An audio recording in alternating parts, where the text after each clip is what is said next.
En gros, je sais que le sujet ce soir, c'est ceci, c'est la révolution intérieure, le développement de l'homme. Donc, la révolution intérieure, c'est principalement le thème du dernier livre que j'ai publié.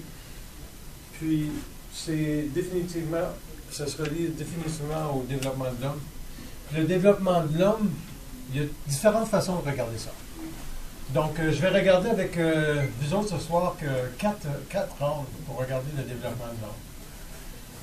Donc, je vais commencer d'abord avec le regard philosophique que l'homme a eu, parce que la première psychologie qui est apparue a été définitivement au niveau de la conscience grecque.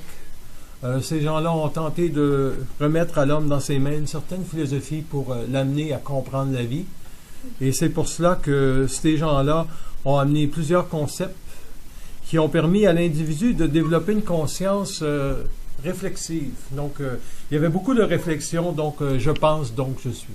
Est-ce que vous vous rappelez de ça? Ça vous dit quelque chose? Donc, le tout est parti en réalité de là. Il fallait que l'homme se construise une certaine base mentale de la vie, et Socrate et ses amis, et Platon et tous ces gens ont apporté cette conscience de vie-là, qui n'est pas nécessairement fautive, mais qui ne peut pas permettre à l'homme de se développer une conscience sociale plus grande que la société dans laquelle il vit.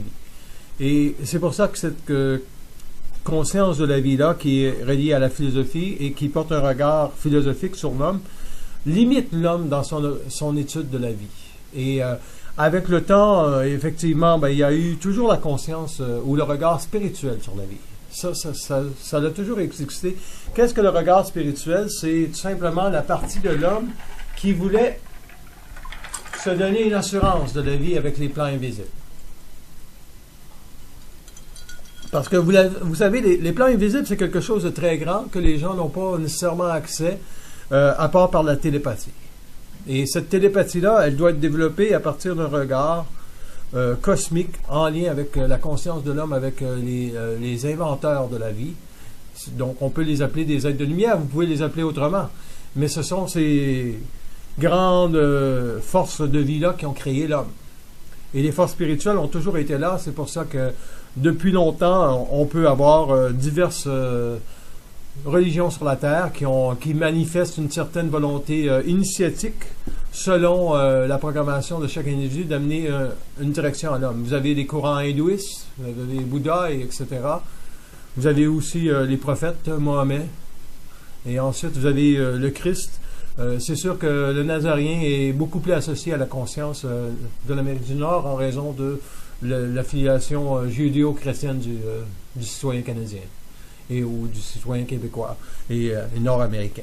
Donc, vous pouvez porter un regard spirituel sur la vie et ce regard spirituel-là va vous amener à parler aux anges et à canaliser certaines énergies. Donc, je suis certain que vous n'êtes pas étranger à la réalité qu'il existe des esprits au-dessus de la conscience de l'homme. Donc, il faut savoir avec qui on conserve. On a une conversation et cette conversation-là n'est pas toujours facile à entretenir parce que l'invisible n'est pas là pour vous informer. C'est à vous de faire la sélection de ce que vous voulez savoir en relation avec l'invisible, parce que l'invisible, s'il avait servi l'homme ne serait pas autant dépourvu aujourd'hui devant la vie. Parce que quand on parle d'invisible, on parle de division entre les hommes. Parce que vous avez différentes religions qui ne permettent pas à l'homme de se reconnaître individuellement à l'extérieur d'une pensée qui est religieuse. Et cette pensée-là qui est religieuse, elle peut être musulmane, elle peut être hindouiste, elle peut être bouddhiste, elle peut être chrétienne. Donc, est-ce que cette philosophie-là, parce que la religion, c'est une forme de philosophie, comme le Canadien de Montréal est une forme de religion aujourd'hui. Okay? Donc, on sait très bien que l'individu a toujours pris au cours du développement de sa conscience les chemins les plus faciles. Les chemins les plus difficiles sont difficilement accessible à l'homme parce que son ego va bloquer l'énergie. En ce sens que si vous regardez qu'est-ce qui se passe dans le monde aujourd'hui, vous pouvez facilement polariser le discours. Vous pouvez facilement dire ceci, ça va dans cette direction-là parce que c'est comme ça, alors que c'est pas du tout ça. Il y a plusieurs niveaux de conscience. Le seul niveau de conscience qui importe, c'est celui de la conscience.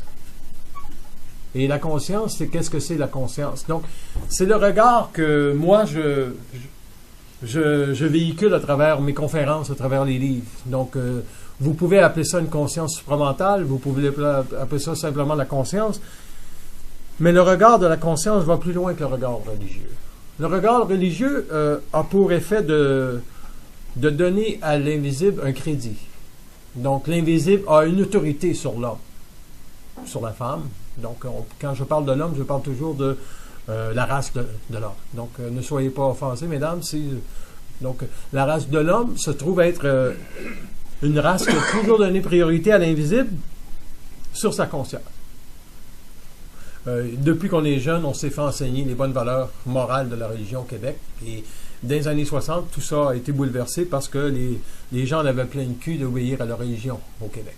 Donc, ces gens-là, rappelez-vous, les femmes en 1960 n'étaient pas libres au Québec de poursuivre la vie qu'ils voulaient. Donc, ils ne pouvaient même pas ouvrir un compte en banque dans les années 60. Et si on circule un peu plus à travers le monde, on se rend bel et bien compte que la femme est dans de pires états dans d'autres pays. Mais ça ne veut pas dire que la femme n'est pas abusée ici au Québec ou en Amérique du Nord. Le principe, c'est simplement de reconnaître que la liberté est difficile à arracher partout où on est dans le monde, mais lorsque les gens ont une conscience un peu plus ouverte sur l'invisible et ils sont prêts à contester l'invisible. Parce que si vous vous êtes incarné en Amérique du Nord, il y a des raisons pour ça. Il y a des raisons pour ça. Parce qu'il y avait déjà plus de liberté.